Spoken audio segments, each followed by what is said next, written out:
The drug war sucks, even if you've never done drugs, but you probably have.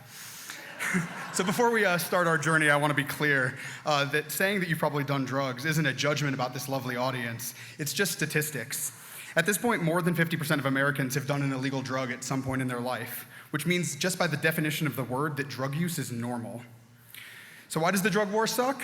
It sucks for all sorts of reasons, but I'm going to focus on the biggies. The drug war sucks because it targets innocent people. It sucks because it's fueled an explosive growth of our prisons. It sucks because it doesn't stop drug use. And it sucks because it erodes the liberty of all people, whether they do drugs or not. And yeah, most Americans have done drugs, but even if you've never taken an illegal drug and you never plan to, the war on drugs is still a war on you. Because the war on drugs is a war. And in wars, there's always civilian casualties, and there's always unexpected effects of well-intentioned programs. In neighboring countries, the drug war has killed hundreds of thousands of people. And even here in America, there are dozens of examples of people who had nothing to do with the drug trade who were killed during police raids. I want to talk about just one example. This is Katherine Johnston, a 92-year-old Atlanta resident. In November 2006, after lying to a judge in order to get a warrant, the police kicked down her door without announcing who they were.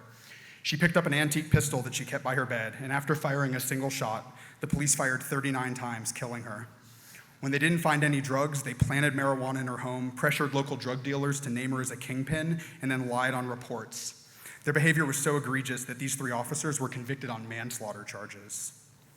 And even if the police never raid your home, the drug war has perverted our justice system in a myriad of ways. Maybe the most insidious is in the field of civil asset forfeiture, a process that's been getting a little bit of press lately. In civil asset forfeiture, money that the police believe was connected to a drug crime can be seized, and in many cases, given to the department that took it. Often the money is taken without charges ever being filed against a person. It's robbery with a badge. They can do this because they charge the money itself, and money, unlike a person, isn't presumed to be innocent under our system of law. And if you're never legally robbed by your local police department, you still pay out the nose for the war on drugs. America has a larger percentage of its population in prison than any society in the history of the world, and half of them are there for crimes that most of us have committed. What's worse, while a higher percentage of white Americans have used drugs than any other race, blacks and Latinos are far more likely to be arrested for a drug crime, and even when they are arrested, white users are far more likely to be offered non-felony plea bargains for the exact same crimes. The drug wars changed our entire society through felony convictions. Once you're a convicted felon, you can't vote, you can be denied housing, you can be denied jobs. Combined with the racial disparity, this has created a new Jim Crow, where millions of blacks and Latinos are legally discriminated against based on these felony convictions. And maybe the worst thing is, the drug war doesn't stop drugs, and it never will. Substance use is a defining characteristic of our species, and no society in the history of the world has ever been drug-free. The drug war also sucks because it leads to the proliferation of new, more dangerous drugs.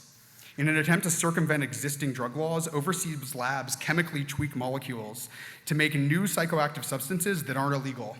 Right now, 3 to 5 brand new drugs with unknown side effects and unknown risks reach the market each month. Of these new drugs reaching market, there are drugs that are sold as MDMA, cocaine, LSD, and marijuana, and many of them are far more dangerous than the illegal drugs that they replace. To give just one example, there's a new drug on the market called 2,5-IN-bomb that's often misrepresented as LSD. 19 people have died last year from taking recreational doses of what they thought was a drug that's never killed anyone. And although the proximate cause of these deaths is taking a drug, the ultimate cause was our continued insistence on treating drug use as a criminal matter. Just like people who went blind drinking methanol weren't being injured by alcohol, they were being injured by alcohol prohibition. These aren't just drug deaths, these are drug prohibition deaths. And once we accept that most people use drugs, both historically and today, we can choose how to respond to that. Most drug users aren't addicts, they're just normal people who use unapproved intoxicants. So either we can make their choices safer or we can make them more dangerous. There's a model for moving forward, and it's harm reduction. You accept that drug use is going to happen no matter what you do, and you make everyone's choices as safe as possible. Give heroin users clean needles. Let people who are taking Molly and acid buy test kits so that they can see if they're taking MDMA or LSD.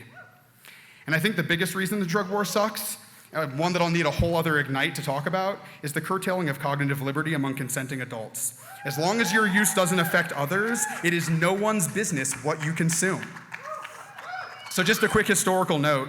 I started researching the history of the war on drugs, and as far as I can tell, the first drug law ever passed was an edict in 1620 barring the use of peyote and mushrooms amongst the Aztec. The drug war was literally started by the Inquisition, and not much has changed.